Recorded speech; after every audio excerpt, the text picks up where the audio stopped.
I think that I really like Persona 5. Probably. Maybe not, actually. It's hard to place exactly how I feel about it, but I think the best way of putting it is that I really, really want to like it, but I'm not sure that I actually do. Because see, I haven't actually beaten Persona 5. When it came out, I bought it for the PS3 because I didn't own a PS4 at the time, and I was really excited for it, and I enjoyed it enough to put about 30 hours into it and get to the third palace, the bank. Oh, by the way, I'm going to heavily spoil the first 30 to 40 hours of this game, and nothing past that, because that's as far as I've gotten. After those initial 30 hours, I took a small break, planning on playing it later, but then I went back to college, life got busy, and I really kind of just hardly played any single-player games for about a year. Then, Spider-Man for the PS4 released, and I've got the biggest boner for Spider-Man to the point that I would even say that the Andrew Garfield movies were actually pretty good.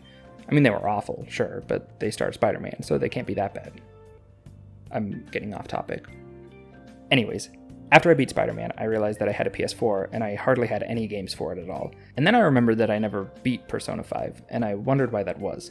So I did the only sane thing, and instead of pulling out my PS3 and continuing from where I left off, I bought it a second time, for the PS4 this time, and I started all over from the beginning.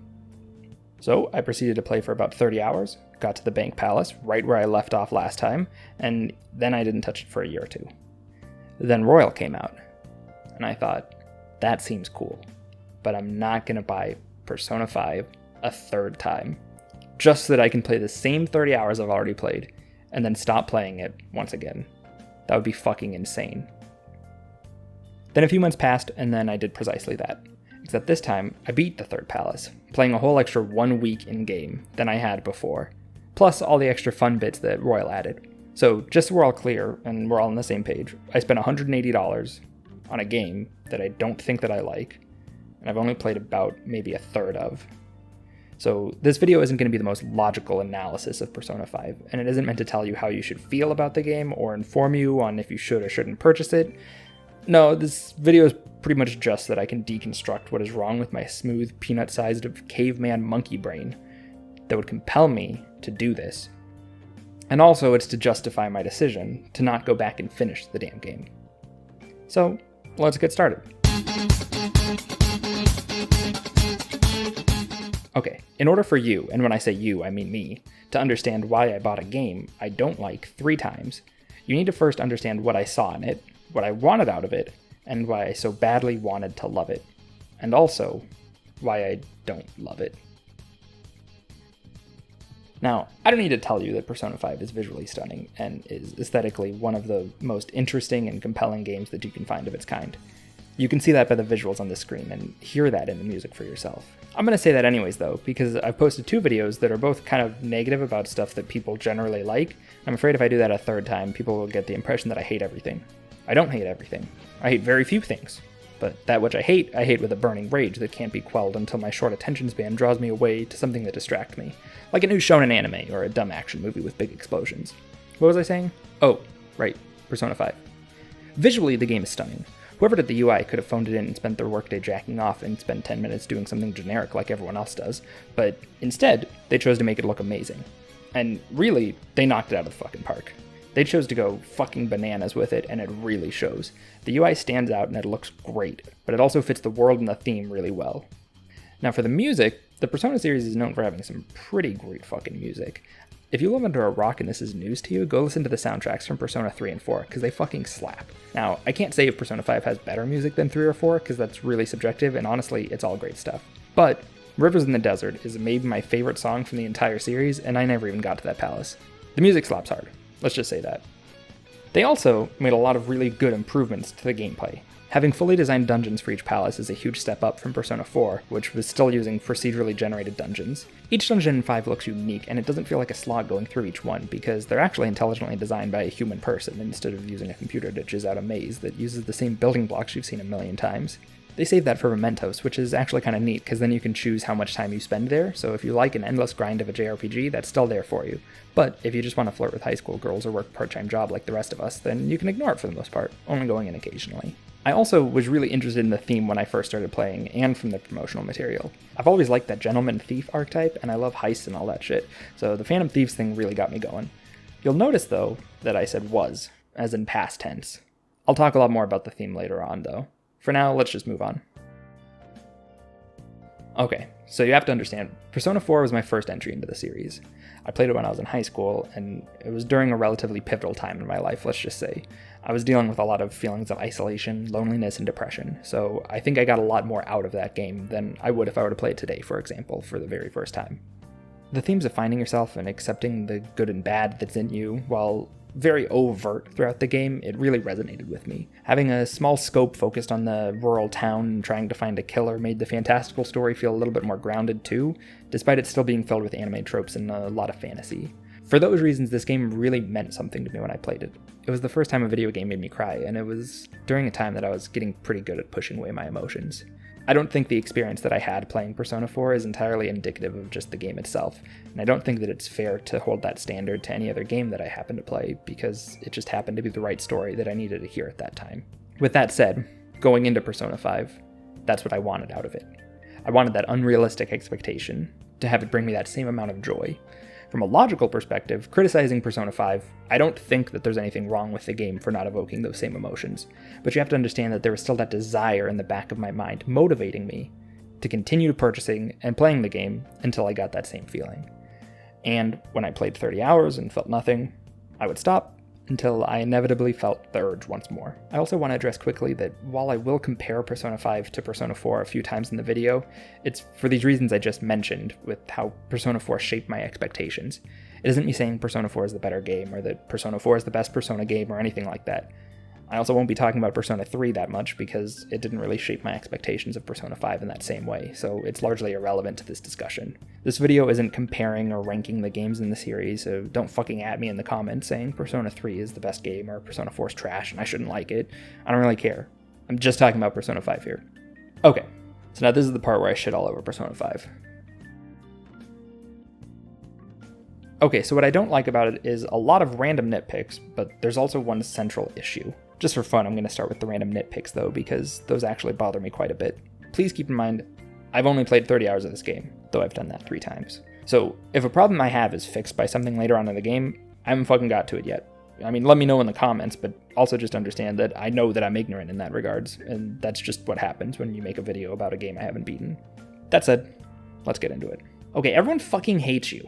It's kind of like, you know in Joker, when everyone is kind of just relentlessly mean to Arthur because he's kind of like a clown in Gotham, but they're so mean and so many horrible things happen to him that it's almost kind of funny?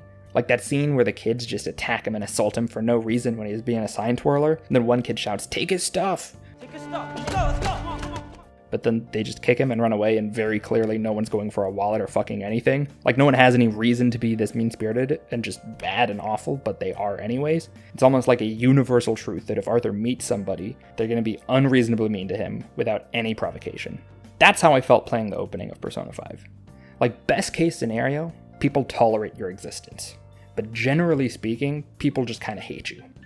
And I think this is partially to villainize Kamoshida a little bit more, since he's the one that spread those rumors at a school that you're the delinquent and all that. And I think it's also maybe supposed to be commentary on Japanese society and how standing out in any way can result in being ostracized or something. I don't really know enough about Japanese culture to speak with any authority on that claim, but that's just kind of maybe an idea I had. It honestly just makes me dislike every character I meet for the first 10 hours of the game, though, because everyone's just a dick. The more I play, the less this feeling remained, but first impressions matter a lot. I also think An and Ryuji are fucking absolutely terrible characters who just bicker and whine all the time, and they're just complete fucking idiots. And Morgana's a fucking nightmare, so don't even get me started. The opening cast of a Persona game matters a lot, because the introduction to the game is so fucking long, and you spend a ton of time with just those opening characters. In Persona 4, Chie and Yosuke kind of had that similar bickering idiot dynamic, but Yukiko did a lot to break that up, and even though she wasn't in the party at the very start, she was around early on and she joined in pretty quickly. The other social links and characters seemed a lot nicer too, and just kind of I liked them more. I actually really missed the inclusion of clubs in Persona 5 too, because I really liked the sports club guys and the drama or band girl from Persona 4, and the 2 club social links from Persona 3 were pretty cool too. Okay, I also fucking hate those prison twins. They're so goddamn annoying, and they're just the absolute worst. Margaret and Elizabeth were both miles better than those 2 little pieces of shit, so just fuck them. The other characters and social links early on in Persona 5 were largely uninteresting to me. Sojiro's alright, but I feel like he didn't really get any development out of him, within the first 30 hours at least. I mean, I'm sure he gets fleshed out and more interesting later on in the social link, but he seems really, really bland at first glance. I also don't really care about that politician dude. He actually seems like one of the better characters, but the whole corrupt politician turned good politician just doesn't interest me at all. Oh, and also, what the fuck's the deal with all of the good social links being locked behind stats? Like, you can just go and talk to any of the shitty ones, like, right fucking off the bat, but you need to train stats to progress with the doctor, you need to train stats to get with the teacher, you need fucking rank 4 guts to even start the social link with the gun guy. Then, when you eventually unlock the first interesting party member, Makoto also requires stats to unlock. This could just be like a memory thing, and it's been nearly a decade since I played Persona 3 and 4, but I feel like this wasn't as big of a deal in those games. Either way, it's annoying. Why allow me to talk to the gun guy social link so early when you know that no one's going to be able to have rank 4 guts at that time? Is it meant for like a New Game Plus thing? Like, I don't fucking get it. Okay, I get that was really nitpicky, but here's some more valid complaints, I think. Let's talk a little bit about An. An is a really, really, really poorly written character, and I hate a lot of the interactions that she has with the rest of the cast. Let me explain why. So early on, she's established as a victim of sexual harassment and potentially even sexual assault. We don't need a full limit of everything that Kamoshida did to her, but we know it's pretty fucking bad, and we do also know that he used her friend's position on the volleyball team to try and force her into sexual acts, and she was clearly uncomfortable with that and clearly not consenting. We also know that rumors spread about her, resulting basically in the whole school slut-shaming her, which is never okay, but is especially horrible when the individual in question is a victim of sexual assault and never actually consented to any of those things. We also know that her friend was as much of a victim as she was, if not more, and that resulted in her friend attempting suicide, which An felt accountable for, even though she later accepted that it wasn't her fault. And through the whole first act of the game, An is seen as quiet, reserved, and generally upset and dealing with a lot of heavy issues. Then, they defeat Kamoshida, and An turns into just a different person overnight. The early part of her social link just talk about her job as a model and all of that shit. She seems perfectly happy and fine as though nothing happened to her. She pretty much is just completely different after Kamoshida. Obviously, her mood would improve after that stops, right? But there should still be like some trauma there. This was actually a really good opportunity to talk about things like sexual assault in more depth and to take these issues seriously in a medium that generally doesn't tackle these things. But it seems like the developers either just didn't know how to write a character like that, or they didn't want to bother. So they just have her act like it never happened, and it really just doesn't come up again. The worst part is when the main character in Ryuji, two of her good friends, who know what happened with Kamoshida, force her into agreeing to be a nude model when she is clearly uncomfortable with it and doesn't want to do it at all. Much like the slut-shaming thing, once again, this is something that is just kind of really shitty and you shouldn't do to anyone, let alone someone who's been sexually assaulted, and this could very easily be a trigger for her. And the worst part is this is all just fucking played for laughs, like it's some big fucking joke. Yusuke is kind of shitty for pressuring her into it, but he does seem like he won't be forcing her, I guess, and he doesn't really know her whole history at all, but I don't know. Her two friends who know everything are the ones that are really fucking forcing her, so it's just super fucking weird. I thought from the beginning of the game that An would be a really interesting character and that there would be a lot to explore there, but they chose to just do a complete 180 and completely forget everything that they established to instead make her a much more bland and tropey typical character. Okay, now, to talk about Ryuji, I need to talk about the big issue that I have with the game, like just the number one thing that just completely takes me out of it, and that's the theme. Persona 5 is mostly a game about rebellion and individuality, as far as I can tell. The main way they express this is by presenting adults as bad, mean, dumb, and teenagers as misunderstood and good-natured. I'm not even going to begin to talk about this in relation to Japanese culture. I don't know enough about that to get into it, so I'm really just speaking from my perspective and my experience. This game honestly just feels like rebellious teens that think the world is out to get them, except the world is actually out to get them and their heroes in this world. It's a fantasy that I just don't understand or jive with at all. And I swear to God, if I have to hear Ryuji say shitty adults one more time, I'm gonna lose my goddamn mind. See, in Persona 4, from the beginning, I felt like there was a goal. Like, find a murderer. There's a murderer out there that needs to be caught. And as you begin to try and catch that murderer, along the way you discover more about yourself and your companions, and everyone has that shadow acceptance moment where they face their true self and acknowledge all the good and the bad. It's a great theme that applies to anyone regardless of age and is just generally a good message. In Persona 5, you have no goal. There are random disasters that happen from people going into a trance-like state or something, but your party really doesn't even seem to notice that this is happening at all. They just don't fucking care. Even when they're told that there's someone else exploring the metaverse, they hardly react at all and just kind of move on. All they do is see what's directly in front of them, so the game feels just kind of aimless. Kamoshida makes a lot of sense for why they would target, but as soon as they're done with that, it's basically just jerk off until they find someone else that's a shitty adult, and then they deal with them too. Basically, after every dungeon, there's this moment of, what do we do now? Any more shitty adults around? Any of those? Can we deal with any shitty adults?